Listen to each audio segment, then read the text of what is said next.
আমাদের আজকের ক্লাস গল্পকার রবীন্দ্রনাথ ঠাকুরের নষ্টনীড় গল্পটি নিয়ে। আমি আজকের ক্লাসে নষ্টনীড় গল্পের অভিনবত্ব আলোচনা করব। 1308 বঙ্গাব্দে ভারতী পত্রিকায় প্রকাশিত রবীন্দ্রনাথ ঠাকুরের নষ্টনীড় গল্পটি অন্যতম শ্রেষ্ঠ প্রেমের গল্প হিসেবে বিশিষ্টতা লাভ করেছে। গল্পটিতে ভূপতি চারুলতার নির্ভঙ্গের কাহিনী নানা ঘটনায় পল্লবিত হয়ে প্রকাশিত হয়েছে। নষ্টনীড় গল্পের কাহিনী, এর মনস্তাত্ত্বিক বিকাশ, চরিত্রের উপস্থাপনা, কাহিনীর বিন্যাস, রচনার সৌন্দর্য সব মিলিয়ে শুধু রবীন্দ্রনাথের নয়, নষ্টনীড় বাংলা সাহিত্যের অন্যতম শ্রেষ্ঠ গল্প। নষ্টনীড় থেকেই রবীন্দ্রনাথের নূতন দৃষ্টিভঙ্গির সূচনা। নষ্টনীড় গল্পটি রচনাকালে রবীন্দ্রনাথ মানব মনস্তত্ত্বের প্রতি আকৃষ্ট হয়েছিলেন। ভূপতির স্ত্রী চারুলতার জীবনে প্রণয় বিস্তারের অপ্রত্যাশিত গতি নষ্টনীড় গল্পের মূল উপজীব্য বিষয়। নতুন নতুন রূপে দাম্পত্য সম্পর্কের বিকাশ চারুর জীবনে আসেনি।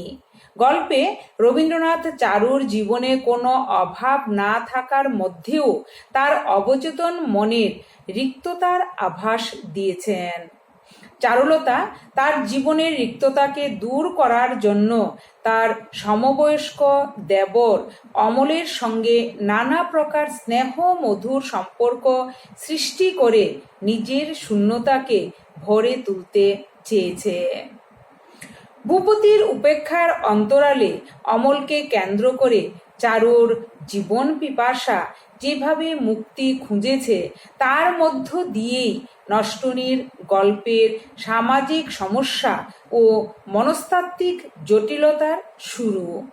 চারুর নিভৃত মর্মস্থলে অমলই যে প্রতিষ্ঠা লাভ করেছিল এবং ভূপতি নির্বাসিত হয়েছিল, একথা চারু নিজেও বহুদিন পর্যন্ত উপলব্ধি করতে পারেনি। সেই উপলব্ধি প্রথম ঘটল যেদিন ভূপতি বাইরের জগতে নিঃস্ব হয়ে অন্তরের দিক থেকে একান্তভাবেই চারুলতাকে আশ্রয় করতে চাইল। ফলে চারুর জীবন সমস্যা জটিল হয়ে পড়ল। ভূপতি যখন চারুর কাছ থেকে দাম্পত্য জীবনের মাধুর্যটুকু পরিপূর্ণভাবে আস্বাদনের জন্য বেকুল হয়ে রয়েছে, তখন চারুর বিরহতপ্ত হৃদয় অমলের চিন্তায় উৎকণ্ঠিত। অমলের বিদেশ যাত্রায় চারুর অন্তর ক্রমশ অসীম শূন্যতায় আচ্ছন্ন হয়ে পড়েছে।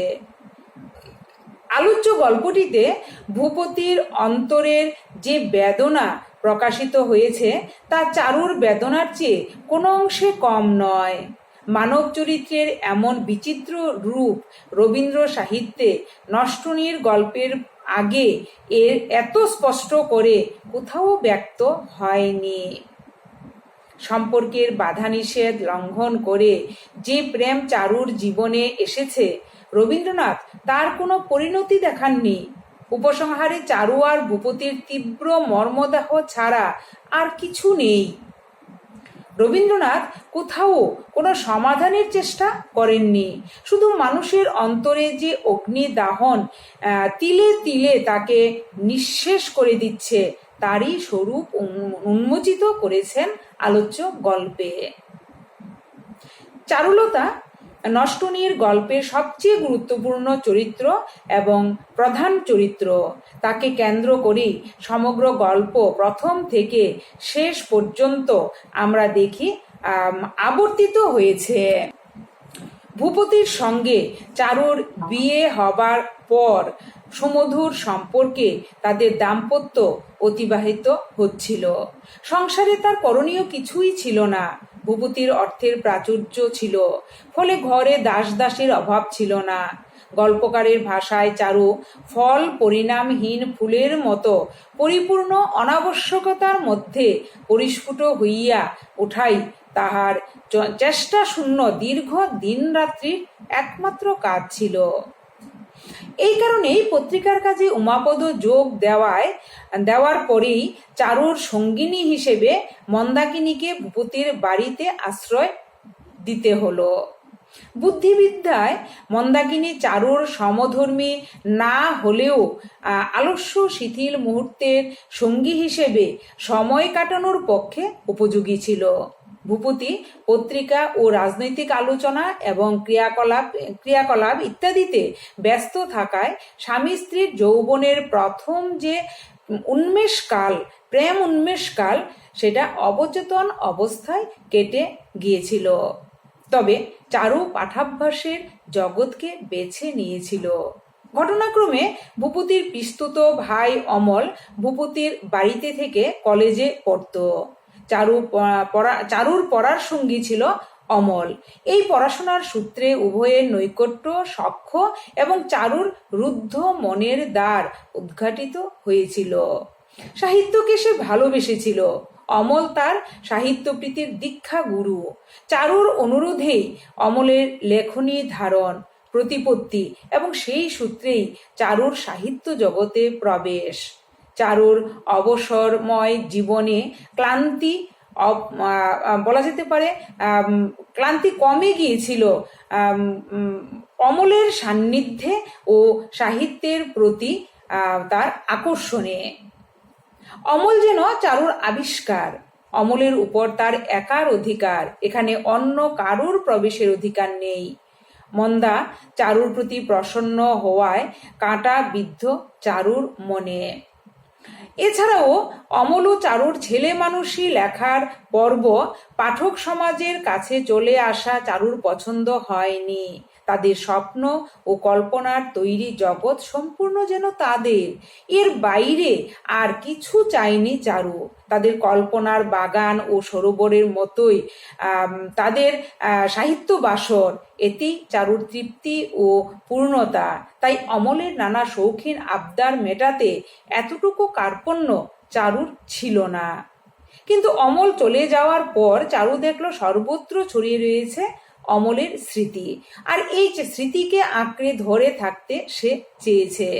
ফলে ভূপতির সঙ্গে তৈরি নীড় তাকে ভেঙে দিতে হয়। আসলে এই নীড়কে অক্ষত রাখার চেষ্টাও চারু কিন্তু করেনি, ফলে নীড় ভেঙে যায়। অমল চলে যাবার পর ভূপতি যখন তার চারুর সান্নিধ্য কামনা করেছে, তখনই অমলের স্মৃতির কবর থেকে উঠে আসা উচিত ছিল চারুর। তাতে তার নতুন করে নীড় গড়ার সম্ভাবনা ছিল, কিন্তু চারু তা করেনি বা করতে পারেনি।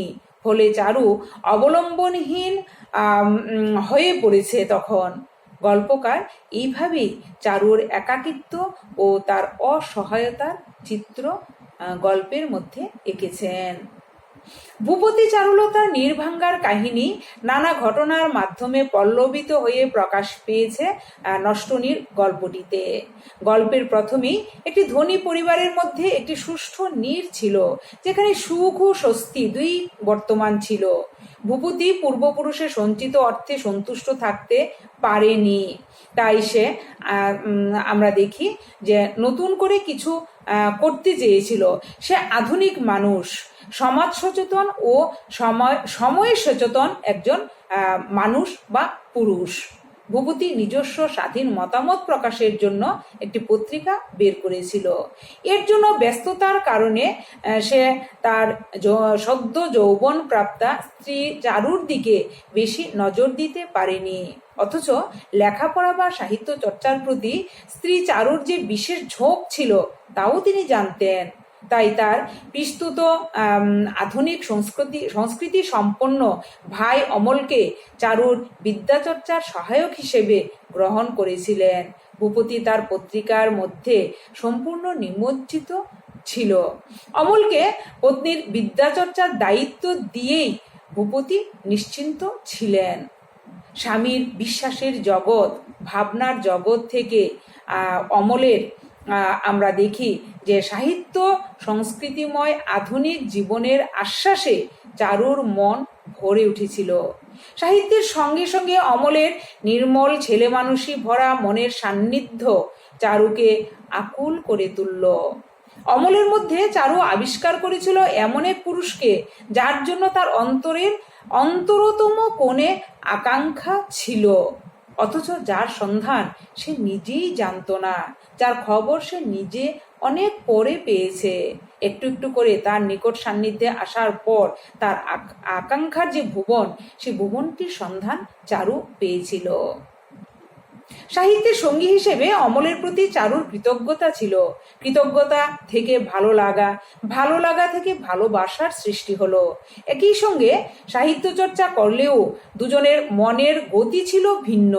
চারু একই সঙ্গে সাহিত্য প্রেম ও ব্যক্তি প্রেমে বিভোর হয়ে উঠল, আর এখান থেকেই ভূপতির সঙ্গে তার দূরত্ব সূচিত হলো। ভূপতির সঙ্গে কথাবার্তায় কর্তব্যে চারুর কোনো অবহেলা ছিল না, কিন্তু নারীর মন চিরকালই মানুষের বা পুরুষের আয়ত্তের বাইরে, বা তার নিজেরও আয়ত্তের বাইরে। তাই তার মন কখন অমলময় হয়ে উঠেছিল তা সে বুঝতে পারেনি। ভূপতি তার পত্রিকা নিয়ে উন্মাদনা, তারপর উমাপদর কৃতজ্ঞতায় নিজের চারিদিকে দুর্ভেদ্য দেওয়াল তুলেছিল। উমাপদর কীর্তিতে তার আর্থিক কষ্টই শুধু হয়নি, তার চেয়ে বড় বেদনা সে পেয়েছিল বিশ্বাস ভঙ্গের। সংকটকালে চারুর সান্নিধ্য তার প্রয়োজন ছিল, যা সে পায়নি। অন্যদিকে ভূপতিও তেমন করে নিজেকে মেলে ধরতে পারেনি চারুর কাছে। অমল বিয়ে করে বিলেত চলে যাবার পর ভূপতি চারুর আশ্রয়ে ফিরে আসতে চাইল। চারুকে সময় দেওয়া সে নিজের কর্তব্য বলে মনে করল, কিন্তু চারুর হৃদয় তখন অমলময়। ভূপতিকে দেওয়ার তার কিছু ছিল না। চারুর উদাসীনতায় ভূপতি তার ভাঙ্গার প্রমাণ পেলেন। তাই মহীশূরে খবরের কাগজ সম্পাদনার ডাক পেয়ে তিনি আর দেরি করলেন না। চারুর সঙ্গে যেতে চাইলে তিনি প্রথমে অস্বীকৃত হলেন, পরে হৃদয়ের কাছে বিকৃত স্ত্রীকে সাহচর্য দিতে তার পরের হৃদয়ের কাছে বিকৃত স্ত্রীকে সাহচর্য দিতে তার মন চায়নি। কিন্তু পরে চারুর ভবিষ্যতের কথা ভেবেই তিনি চারুকে সঙ্গে নিতে রাজি হলেন। এবার চারু রাজি হলো না। যে স্বামী তাকে গ্রহণে অনিচ্ছুক, তার সঙ্গ সে আর চাইছে না। ফলে চারু আর ভূপতির নষ্ট হয়ে গেল। চারুর নারীসত্তার যে রূপের পরিচয় পাওয়া যায় গল্পে, তাকে সামাজিক আদর্শ, সংস্কার বা বিবেক বুদ্ধি দিয়ে পরিমাপ করা চলে না। এ হচ্ছে নারীর মনের এমন এক গোপন, গভীর, জটিল পথ, যার কোনো আদি অন্ত নেই। সেই সীমাহীন পথে দাঁড়িয়ে চারুর প্রেম অতৃপ্ত, অপরিণত। সমাধানহীন জিজ্ঞাসার মধ্য দিয়ে তার জীবন প্রবাহিত হয়ে চলেছে। যে প্রেম সমাজে স্বীকৃতি পাবে না, সেই পথেই চারুর নারীত্বের অভিসার, যার পরিণামে বিপুল বেদনা ছাড়া আর কিছুই নেই। এদিক দিয়ে এই গল্পের অভিনবত্ব বিচারে রবীন্দ্রনাথ নতুন দৃষ্টিভঙ্গি ও নতুন সমস্যা নিয়ে সচেতন হয়েছেন বলা যায়।